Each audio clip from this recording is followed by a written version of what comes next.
Redstone farms. Redstone farms are very useful because they will harvest all the items automatically, which means you don't have to go into it yourself. Now that's cool. And today I'm going to show you how to build 5 of these farms. So let's start with sugarcane. Now sugarcane can be used to make paper, which you can use to make books, which you need for enchanting, and in the early games is very important.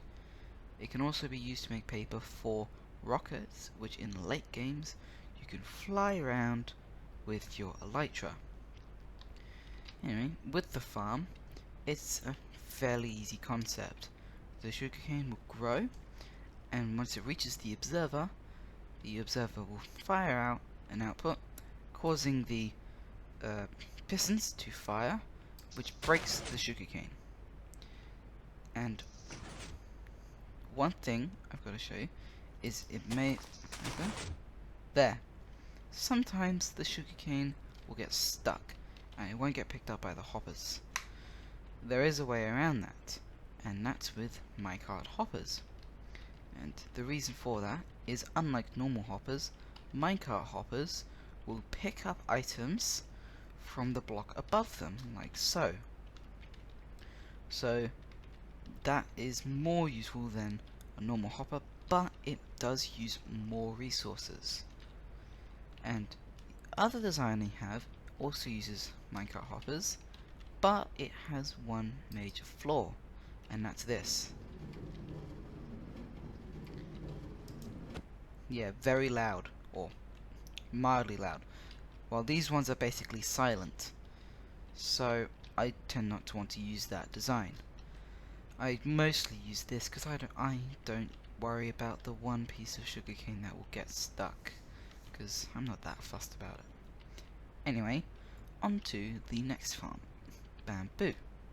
Now bamboo can be used, the main use for it would either be for scaffolding or decoration, but it can also be used as a fuel source. Granted, a not very good one, but can be used as a fuel source in furnaces. And as you can see, the farm is basically identical to sugarcane, with the bamboo growing up to the observer, then gets pushed by the piston. The only difference is that with sugarcane you need water next to it for it to grow, while bamboo doesn't need that.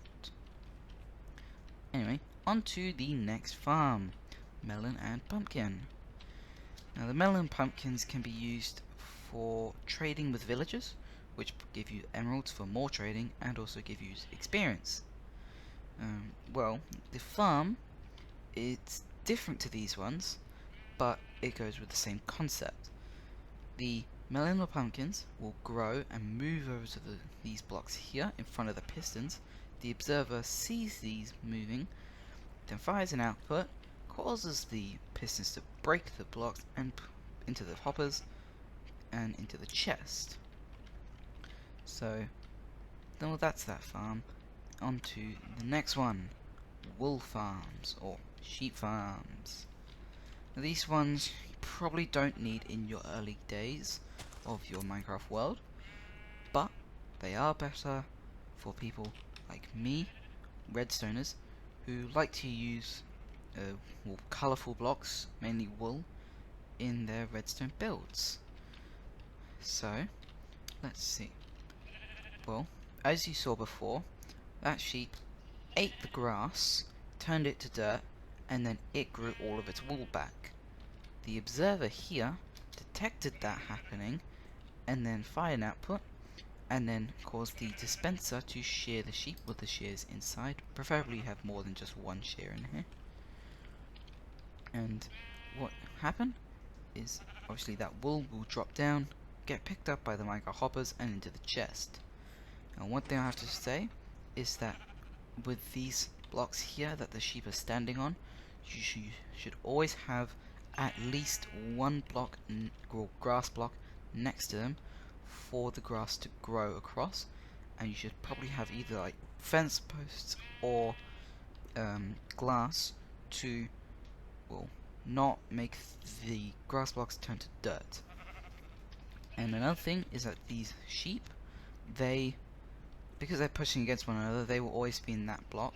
So you could have this concept here stretch out a long way, and it would save space rather than having one individual what's the word, slot for each sheep. Anyway, now onto the last farm, kelp. Now kelp can be used as a fuel source, because I don't think many of you know this, but coal, so one piece of coal will smelt about 8 items before it runs out, while kelp, or specifically dried kelp blocks, will use they will smelt 20 items before they run out. So let me get rid of this first. Objectively, kelp is better as it smelts more and can be farmed automatically, unlike coal. Well, anyway, this farm here is very similar to the sugarcane and bamboo. The only difference is that it uses water, which these kelp need to grow. Now, what I have done here is have glass panes above these hoppers, and the reason for that is so that the water obviously doesn't overflow, but also it leaves a gap for the items to get picked up by the hoppers and put into the chest. So that's it for today's redstone video. It's not a very big one, it's not a tutorial. All these farms are easy enough for you to build without needing a specific tutorial for each one. That's the back of them for people who may need it, by the way. Anyway, I think it's time that I end the video here. So, thanks for watching. Consider subscribing. Maybe give it a like if you want, and also go check out my older videos. Bye.